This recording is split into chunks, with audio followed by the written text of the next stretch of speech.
And we're back, this time with the Crusader video, the review for the Crusader, for the Darkest Dungeon. We'll be talking about things like his stats, his skills, his camp skills, his trinkets, his resistances, and his best team comps and partners. So after that, let's switch over to his stats to see what he's best at.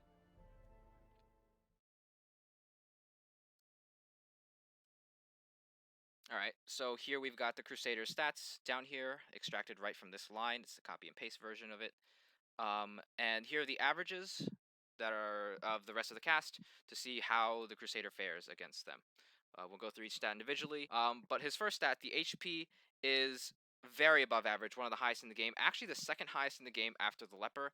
I'm very happy about that. I like a lot of HP. A lot of HP means you could take a lot more of a beating and still come out not on death's door. We've got dodge, which is actually just about average. Most of the heavier characters in the game will have a lower dodge, somewhere around the 20s. You see the Leper here, Arbalist is here. These guys have 20 dodge, and so the Crusader actually has very notably higher dodge for his HP number, and that's pretty exciting because we have a very high HP character with a reasonable dodge, and that's pretty good. That bodes well for his overall durability. Um, his next stat is speed. It's the actual lowest in the game, speed at 3, which is very below the average of 7. This is very crippling for the Crusader. We don't want slow. Um, the Crusader himself is a stunner and a damage dealer and a stress healer and healer all at the same time. And slow versions of any of those is really bad for a lot of reasons. But just know that this is really not what I want to see on the Crusader specifically. A very low speed is not good. Um, we go over to his crit, which is just about average. That's fine. Um, what his damage range though is very amazing. It's actually one of the highest in the game at 10 through 19, tied for third place with the Hellion. Tying with the Hellion is very impressive. 10 through 19 is very good, especially since Abomination, who likes to stay in human form a lot of the time, has one of the damage ranges that is higher, and therefore, since Abomination's human form has a lot of damage reduction, the Crusaders actually the Crusader and Hellion are actually evaluated to be more tied for second place instead after the Leper, and that's very good for the Crusader. He's one of the heavier hitters in the game. That's very exciting. Um, but we go through his resistances and we see stun resist is just a little above average, blight resist is below average just a bit, we've got disease resist just about average, move resist above average a bit, bleed resist just ever so slightly below average, debuff resist also ever so slightly below average, trap disarm is below average, and a forward and backward movement of 1 and 1 only. So a lot of this stuff is generally okay. All these resistances are okay. The Crusader can function in each of the 4 positions, but I just like when we go through his skills, I'll tell you why I believe he functions the best in positions 3 and 4. Um, the crit buff for the Crusader is 15% protection. He has a regular crit rate, and most of his moves actually don't have a good crit mod to activate this crit buff.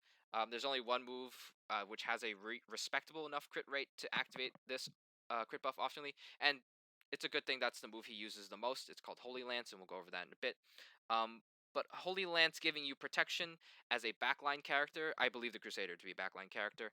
As a backline character is not very useful. Backline characters don't tend to be hit with um, moves that deal damage a lot. So 15% protection is not very exciting. This is a kind of a waste of a crit buff, I'm not gonna lie, and I'm very sad about that too.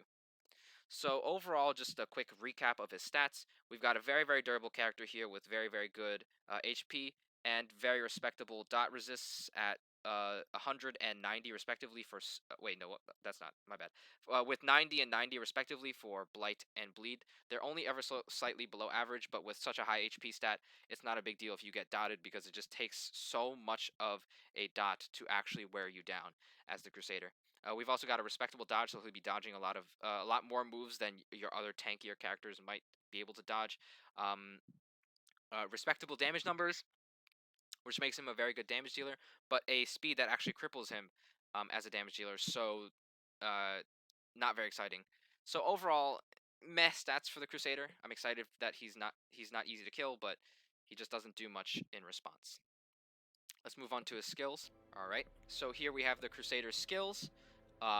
This is the set I believe to be most optimal on him. There is some differences you can make here, but I do believe that starting him position 4, like I have him here, and having this set is most optimal. So his first skill is Smite. It's a move that can be launched from positions 1 and 2 and targets the enemy's positions 1 and 2. It's got an accuracy of 105. Not that exciting. One of the lower. It's on the lower end where the average accuracy of a damaging move is 107. So 105 is just slightly below average, and that's not exciting for this move already. The crit mod is actually plus 4%, very very low. This brings the move's overall crit to 11%, which means you're critting 1 out of 9 times. You're basically not critting at all, and you've got a plus 35% damage versus Unholy. Unholy as a type is one of the fairest types that you will find in this game, and most of the time they'll be very very fragile and very easy to take down anyway. So the Crusader's damage versus Unholy is not too relevant because most of the time you'll be one-shotting those guys anyway with the Crusader's base damage. But it's nice, it's there, and you can use it against some slightly more problematic enemies that are unholy. For example, the Drowned Crew in the Cove, the boss, and the Ghoul that spawns everywhere. Overall, though, this move is not very exciting, mainly because it doesn't really hit positions 3 and 4, which are the priority targets for most of your combats. It only hits positions 1 and 2, and positions 1 and 2 tend to have a lot of protection, and so Crusader's very high base damage is kind of being wasted on enemies that can use protection to mitigate the damage that you're trying to apply to them. Not a very exciting move. This is, however, a move that you can run if you decide to run the Crusader in more of a position 3 oriented spot, and we'll get to that later when we talk about Holy Lands. But think about this move as a possible tech option, not as a main option. It's a possible tech option. Zealous Accusation is his next move.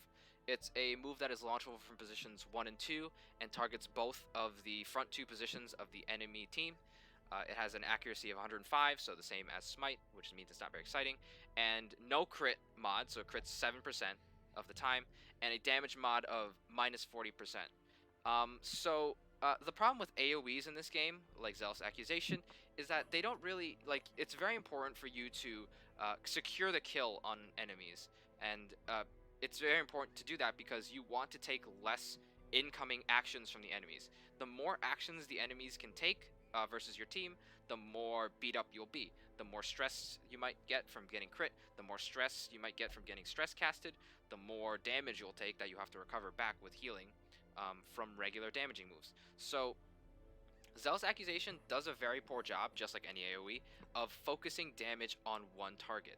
You don't want to apply little small instances of damage to 2 different characters. You want to apply a lot of damage to one character and have all of your team focus that character, kill that character, and then move on to the next one, and then move on to the next one. The only real usage I found for Zealous Accusation is when you're trying to finish off one of the front 2 position characters and start working on the next one, which is a very rare thing. You'll very rarely want to be damaging both the front 2 positions at the same time, just because you tend to stall off of these positions, and killing them faster doesn't really help. So this is a not very exciting move. I would never run this. It does a good amount of damage with a small damage mod, but it's just not exciting.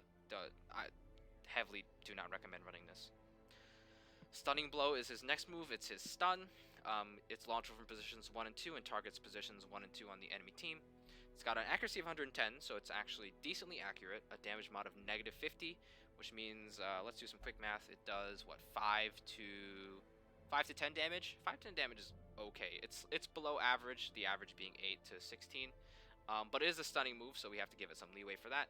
It's got a crit mod of 4, which is the same as Smite, which means it crits 1/9 of the time, and that's not very exciting as a crit mod. And it stuns for 140%. So stuns are one of the strongest things in the game. Being able to remove actions from the enemy while you do damage to them is very, very valuable.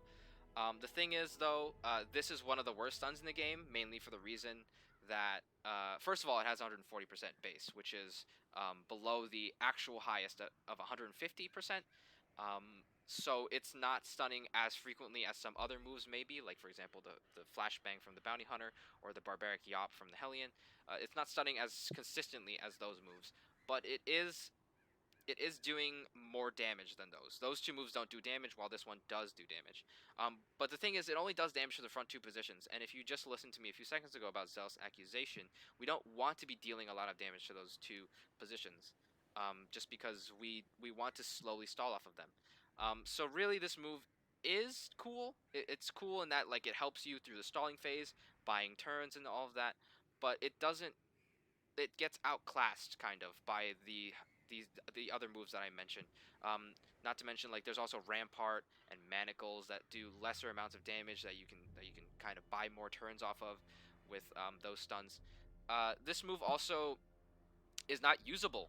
If you look closely, I believe he's the most optimal in position 4, and it's not usable from position 4, and that's on purpose. We do have this on the bar for a specific reason, and that's because you will Holy Lance, which moves you forward twice, move yourself into a position where you can use Stunning Blow. Um, Again, we'll get more into that as we get towards Holy Lance, but this move is on the bar for a specific reason. Bulwark of Faith is his next skill. Is limited to 1 per battle. That means it's a permanent buff for the rest of the battle. And what it does is it's only launchable from positions 1 and 2, and it increases your current torch level by 24 units, and it marks the Crusader and gives him plus 30% protection. So how valuable is this skill? I think this skill is not very valuable at all. Um, the Crusader with such a high HP doesn't need more protection. It's very hard to redirect attacks from enemies to the Crusader specifically because he doesn't have a guard. The enemies don't. Most of the enemies in the game don't tend to favor a marked target over an unmarked target. So the Crusader really is just doing nothing with this skill. Um, he really is just marking himself for the There are enemies in the game which do get bonus damage to against marked characters, and those enemies are the ones that will have a weight or a bias towards attacking characters on your team that are marked. So really, what you're doing here with this skill is you are giving enemies that have bonus damage against marked an easier time damaging you. And sure, those enemies specifically will have a higher weight towards targeting you, and therefore you can gain value off of that with the protection buff that you put on the Crusader. But I find doing that with the Crusader to be very, very slow.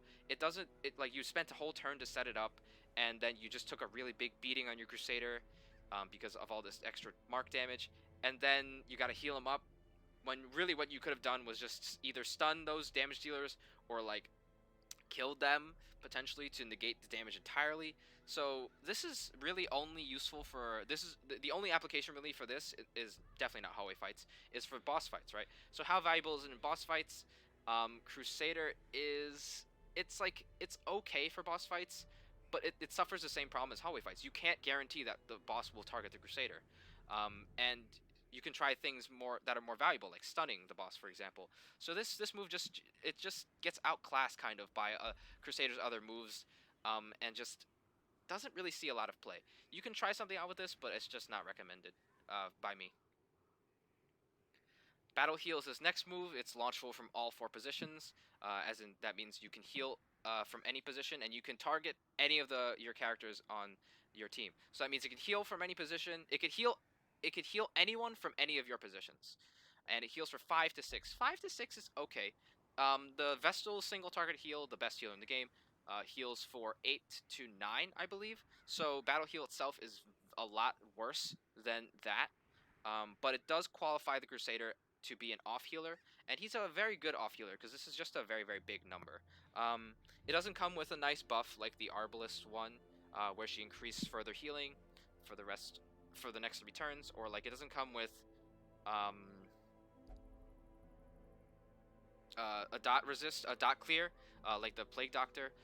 But it is just a big number, and big numbers are all right. This is not a bad skill. This is definitely this allows him to partner decently well with the Occultist, who does need an off healer in case he misses his heal, and this is just a generally good skill. It brings people off death's door as well. Alright, here we get to Holy Lance. This is a Crusader's next skill. It's one of his better skills. It's launchable from positions 3 and 4, and targets positions 2, 3, and 4 on the enemy team. It moves the Crusader forward 1 position, and let's look at the numbers. Accuracy of 105, so it is just as inaccurate as these other moves over here. And it has a crit mod of 10.5%. 10.5% is pretty respectable for the Crusader. He's got a huge damage base already, and 10.5% brings this move's crit chance to 17.5, which is about 1 in every 5.5-ish times he'll crit with this move. It's still a little off from what I believe to be the best, which is having a crit of 1 out of 5 times is very, very good.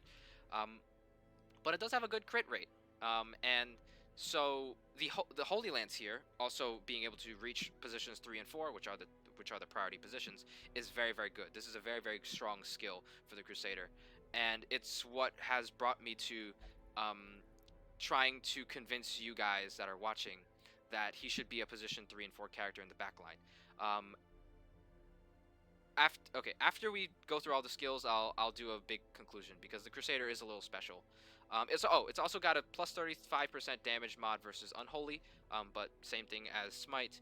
Unholy characters are kind of a joke, so you should be able to run them over whether you have a bonus or not. Also, the only area out of the 4 main areas that have a lot of Unholy is the runes. The runes is where the Crusader shines the most. But the runes is also the easiest area, so you don't really need these bonuses a lot of the time.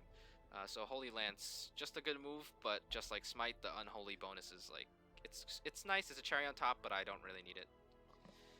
Inspiring Cry is his last move, and this is probably actually his best move.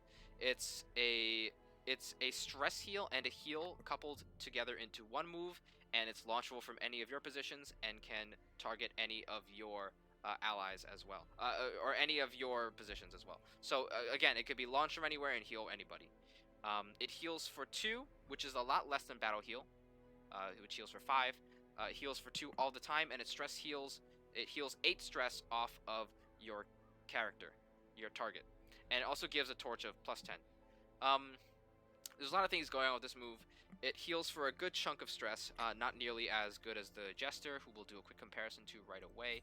Jester heals 12, it heals 8, so it heals a lot less than the Jester, but it also does heal HP, which the Jester can't do. And what this move does is it has a lot of applications for getting people off of death's door. As long as you can get someone off death's door, that's very, very important, because they won't be doing death blow rolls. And also at the same time, you are healing 8 stress. This move is very, very good at healing that stress. And if you buy enough turns during your stalling phase, and if you manage the stalling phase well enough, you could potentially de-afflict a character with Inspiring Cry, and the entire time you could be raising your torch up slowly and slowly, and that's a way to save money on torches. If you're skilled enough, you could kind of take less torches into a Crusader, into a dungeon where you have a Crusader on the comp, just to see if you could save a little 75 golds here and there. But the gold portion of that, don't worry about too much. It's not that important. What's important is that this heals stress, and it heals a large amount, and it can get people off death's door. And that's just an invaluable skill. Other stress healers in the game include the Houndmaster, the Jester, and the Flagellant. And the Crusader, I believe to be the 3rd best out of those guys. I lied. Him and Flagellant are kind of tied in my head. As on some days I'll feel like Flagellant's better, on other days I'll feel like the Crusader's better. The Jester being the best, the Houndmaster being the worst. Just because the Crusader heals just a large enough amount that I value this skill. But yeah. So in conclusion, what I really believe the Crusader is best at doing is he's best at putting himself into a different position where he does a different job. So how you start the battle is you start generally in the race portion of the fight, a portion of the fight where you have to really rapidly get a few enemies down so that you're not taking a lot of actions. And in the race portion of the fight, the Crusader is very, very strong. He can open with a Holy Lance where he moves forward, and then he has a second Holy Lance that he can throw again to move forward. and that means he's applying his huge damage, his huge base damage, 2 times before he before and before he is no longer able to do that with Holy Lance. And by doing that, he is very likely to take a lot of people down, or at least contribute to taking people down. And so you'll enter a position in this fight where the Crusader is no longer able to project his damage to the back ranks, and that's fine because you've probably killed the back ranks. And now he's in a position where he can actually use Stunning Blow to stun the front row, and stunning the front row is very good during the recovery phase, which is what phase you just entered, because you've taken down a few of the enemies, and now it's up to you recovering. And in the recovery phase, the Crusader brings a lot from position 2. He brings Stunning Blow, Battle Heal, and Inspiring Cry. Of course, these can be all cast from these. These 2 can be cast from any position, but he gets access to Stunning Blow as well as having projected 2 rounds of very good damage. So he can bring either stunning utility or healing utility in the recovery phase of the fight with these 3 moves, and that's very, very impressive. Also, if you find yourself to be very efficient at killing those backline enemies, and he only needed to Holy Lance once, you do have access to your healing skills instead, and probably, I mean, Stunning Blow you don't have access to, but that's just the unfortunate circumstance of you running him in position 4 instead. You could also run the Crusader in position 3 and have him Holy Lance forward just once and then have access to Stunning Blow at the same time. That's fine as well. I find that you probably have a lot more enemies to kill before you get into the stalling phase of the fight, so I do generally start in position 4. But position 3 and 4 is up to you, however you feel like. Pick based on however you feel like. But so this is optimal set, and let's move on to his camp skills. Shakable Leader, time cost of 2, and it buffs the Crusader for 25% stress. The Crusader takes 25% less stress for the next 4 fights. So real quick, just comparing this to Pep Talk, which also costs 2. This is a generalist camp skill, and it buffs one companion for 15% less stress for the next four battles. So Unshakable Leader itself is a very, very strong camp buff in terms of numbers. How valuable is it in the context of the Crusader? It's very, very weak in the context of the Crusader, because the Crusader has a stress heal move. So this itself is not a very strong skill, because the Crusader can already deal with stress. So it doesn't matter too much if he takes some stress, because he is one of the characters in the game that can handle it. And he can help his teammates too. So it's not a very, this camp skill itself is not very good on the Crusader, but I do have to admit it is a strong camp skill. I don't recommend using it most of the time though, because it will just generally be a waste of 2 camp points. But if you've got 2 camp points floating, this is not a bad skill to click. Stand Tall is his next camp skill. It costs 3, and it heals one companion for 15 stress and removes mortality debuffs. So real quick, let's do a comparison to Encourage, which costs 2 and heals one companion for 15 stress. So you are healing for the same amount of stress, except you're paying 1 more for Stand Tall, and in doing so, you can remove mortality debuffs.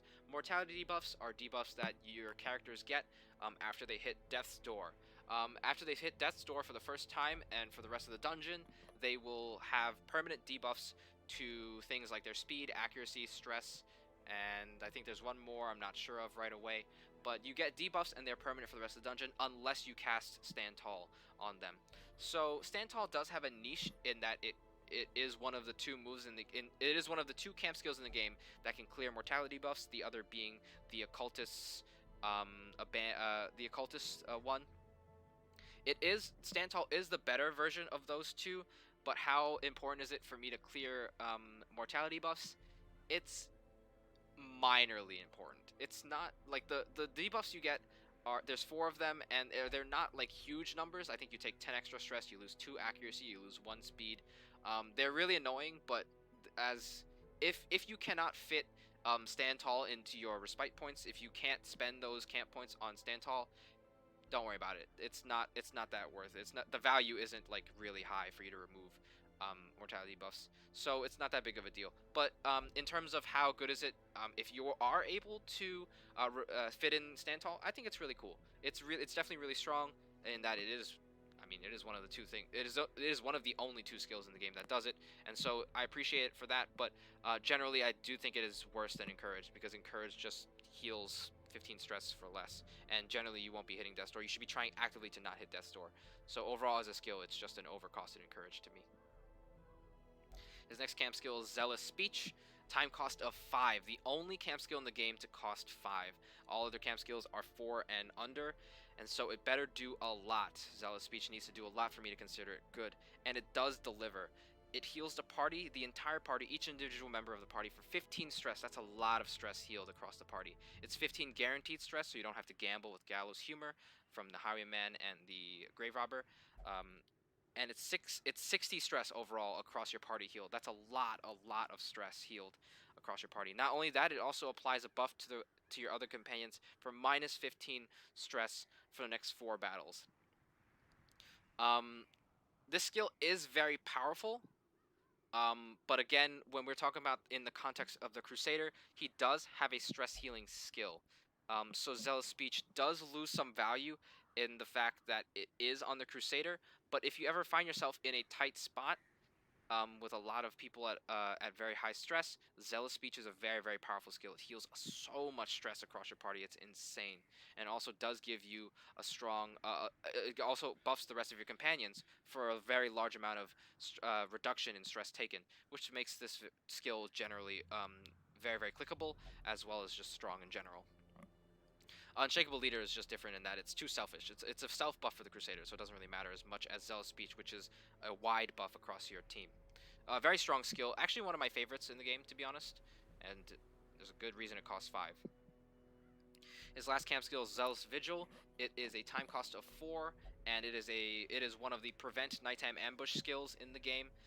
This one comes. They all come with different secondary benefits, and this one comes with a self heal of the Crusader for 25 stress. And if the Crusader is afflicted, he gets another 15 stress heal on top of the 25. So if the Crusader is afflicted, he takes 40 stress. He takes a stress heal of 40. How strong is this camp skill? This camp skill I think is one of the worst prevent nighttime ambush camp skills in the game. Again, we have this problem of like it's probably a really strong camp skill on any other character except the Crusader, just because he already has a stress heal. You don't need, if you handle your recovery phases well enough, you never need to heal stress on the Crusader, or your other teammates.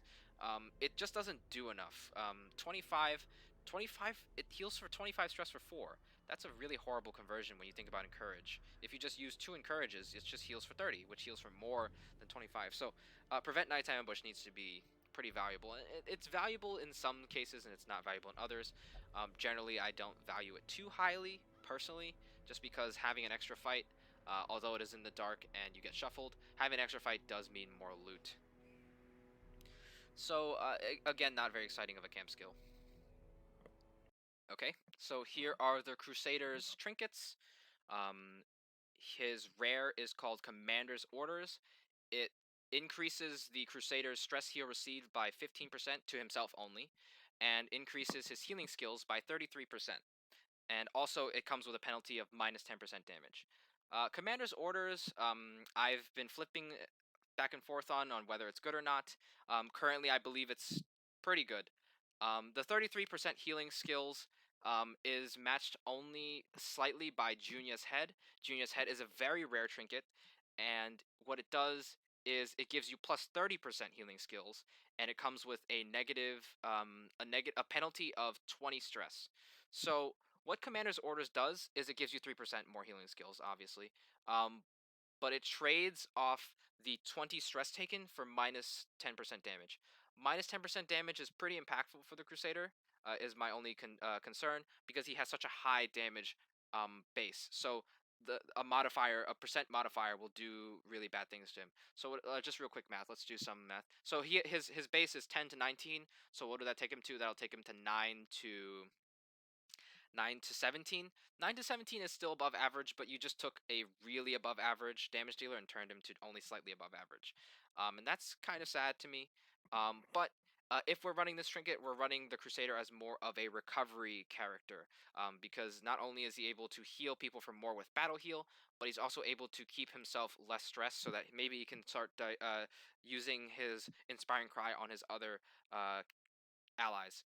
The worst part of the most annoying part of this trinket, and why I sometimes think it's not very good, is because this part, it doesn't apply to stress healing his stress healing skills. It applies to the Crusader stress healing himself, or him receiving stress heals only, and that's really really annoying to me. Just because I'm using the Crusader as a stress healer, I don't need to keep the Crusader less stressed. He's already a stress healer, and that doesn't synergize well with his what he's trying to do for his teammates. It's just a very selfish buff, and I really don't appreciate selfish buffs that are defensive in nature. Um, Negative 10% damage again is pretty crippling for that. So overall, I do think of this as just a better Junius head, and that's a very very good thing.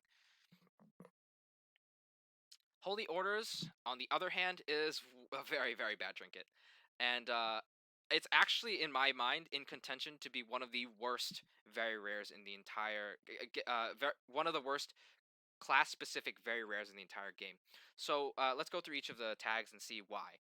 Um, so real quick, this is very nice. Minus 20% stress. It makes it about at least as good as a Book of Sanity, which is another very rare, and it has more stuff. So is it better than the Book of Sanity? Is what we have to compare it to. Plus 15% virtue chance. Hmm. So I'm taking less stress, so I'm less likely to become afflicted, but I have more. I mean, I'm less likely to do an affliction slash virtue roll, but I have more virtue chance. So like right away, these two things are anti-synergistic. I'm taking less stress, so I'm not going to be rolling for a virtue as often. And the base virtue chance is 25, and this is 15 more to that, so you get 40%. You're still not gonna be. It's still not a coin flip. You're still gonna be afflicted more often than you are going to be virtuous. And yes, sure, being virtuous is very very powerful while being afflicted, but that's balanced out by the fact that being afflicted is really really bad. You don't want to be afflicted. And this trinket does a good job of keeping you off of affliction, but this is useless. So that's one anti-synergism that I found for this trinket so far. Let's look at the other one. Plus 12% death blow resist. I like death blow resist. It's not the main. It's not the main draw to this trinket, but I'll take it. I'm never gonna complain about more death blow resist. But we get this penalty of minus 20% blight resist and minus 20% bleed resist. So I have more death blow resist. That's good. But because I'm taking dots more often, I'm taking damage more often. And because I'm taking damage more often, I will be more likely put onto Death's Door. And if I'm more likely to put on Death's Door, I'm more likely to roll for Death Blow resist. And you might for Death Blow, which means I'll be more using my Death Blow resist stat that I'm getting. But why do I want to be on Death's Door? I don't want to be on Death's Door. I don't want to be making use of this stat. This stat is just nice to have. It's not actually beneficial. It's not. I don't actually want to be making use of this stat. So really, these two stats are really anti-synergistic, especially since being dotted while you're on Death's Door is one of the worst things in the game. So yes, you're making use of Death's Door resist, Death Blow resist. That's really cool. But no, I don't want to do that. No, no, I don't want that. This is really bad. These two are just complete deal breakers. I do not want to debuff my Crusader for this. And not only that, you as a player are trying really hard to not use Death Blow resist, right? So you're trying really hard to your strategy anti-synergizes with this stat right here, and that's good. That's fine. But your strategy also anti-synergizes really heavily with these two debuffs. So overall, Holy Orders, in my opinion, is a worse Book of Sanity, despite having all of these extra bonuses. I just think these penalties are just too extreme. I would rather run a Book of Sanity on this Crusader, but I wouldn't run a Book of Sanity on a Crusader, by the way. But overall, what trinkets do I recommend running on the Crusader? The Crusader works with a lot of trinkets that buff. Works with a lot of trinkets in general, mainly because he does need speed, and a lot of trinkets that I recommend generally do give speed. So that would include the Crescendo box, the Ancestor's Candle. The Crusader, since all of his skills are melee, all of his good skills are melee. Rest in peace, Zealous Accusation. All of his good skills are melee. You can use Ancestor's Pen on him, Focus Ring to increase his poor accuracy to more usable levels, Surgical Gloves because all of his moves are melee. You can use Ancestor's Scroll is very good for the Crusader because it not only boosts his stress healing skills, it also boosts his healing skills. So As a direct upgrade to Commander's Orders, I do recommend the Ancestor Scroll. So in the end game, you should be transitioning out of Commander's Orders and into Ancestor Scroll. And so, like any combination of those that I mentioned, there are probably more that aren't coming to my head right now. But any combination of the trinkets I just mentioned is a good idea. Generally, I like to go with a focus ring on him to increase his accuracy because he is a damage dealer.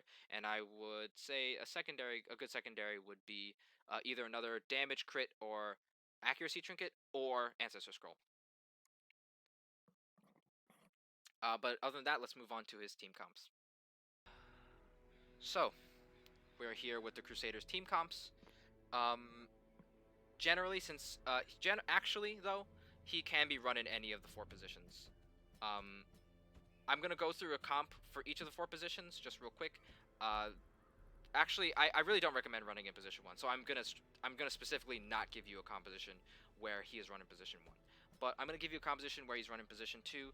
I'm just gonna fly through it a little bit this time instead of reasoning it out. You're gonna need to, in position 2 he's gonna be a dancer. You're gonna need a dancing core. So something like Highwayman in the back behind him, where you riposte and you go Holy Lance works. Same thing with Man at Arms. Since Crusader is the slowest in the game, he will be the front dancer and someone else will be the back dancer. So that would be Rampart, Holy Lance. That works. Or the other dancers in the game. You've got a Shield Breaker. Where is the Shield Breaker? Where is she? Where is she? Where is she? Oh, there she is. So you got obviously Pierce and Holy Lance. That works too. So you're really just cycling the Holy Lance over and over again with this, and while you're cycling other strong moves like Pierce, Rampart, Riposte, and stuff like that. You can also run the Grave Robber in 4 idea, where she lunges forward, moves the Crusader in position 3, and then he repositions her for another lunge, and he repositions himself into position 2. Something like that works. So those are all the dancing members he can work with. We can also So in position 2, Crusader is part of a dancing core. He's part of a dedicated dancing core, where they both reset each other to be able to do their strong move over and over again without moving toward the front. In position 3, this is a Crusader that might be switching away from Battle Heal and into Smite instead, mainly because you will quickly put when you use Holy Lance once, you will put yourself into position 2 where you might want to start smiting something. This is just a more likely Crusader to be running Smite. I still don't recommend Smite. I still think Battle Heal is best because you can stun these from position 2, and stun is just better than Smite overall. But so that's if you put him in position 3, you're expecting him to only need to get off 1 Holy Lance, which means you have other strong damage dealers in your other slots, so at least for controlling the backline. So I'm thinking right away Hellion probably fits into this comp, or Shield Breaker in position 1. These are some very good damage dealers, not the Plague Doctor. These are some very good damage dealers to be slotting into those positions. So in position 2, you would want someone who works in both position 2 and position 3 because the Crusader will be moving forward. So people who come to mind right away who are very good is the Bounty Hunter, the Man-at-Arms works in position 2 and 3. The Abomination works in position 2 and 3, and the Occultist can work in positions 2 and 3. Let's go with the Occultist real quick. He is our healer in this case, with the off healer as the Crusader, and then we need a backline character. The backline character here, since we have a stress heal, we have damage, we can either decide more damage or more... actually, just more damage, to be honest, because we do have a lot of stunners in front. So what's a good backline damage dealer? So you would be bringing the Houndmaster. That's a good idea. Or you could bring the Plague Doctor. So now you have 3 off healers and a lot of stunning. This is a very, very control heavy comp. You've got a lot of very fast characters, a lot of ways to deal damage. I like this comp a lot, actually. I just built it off the fly, but I like the look of this. What else can we do?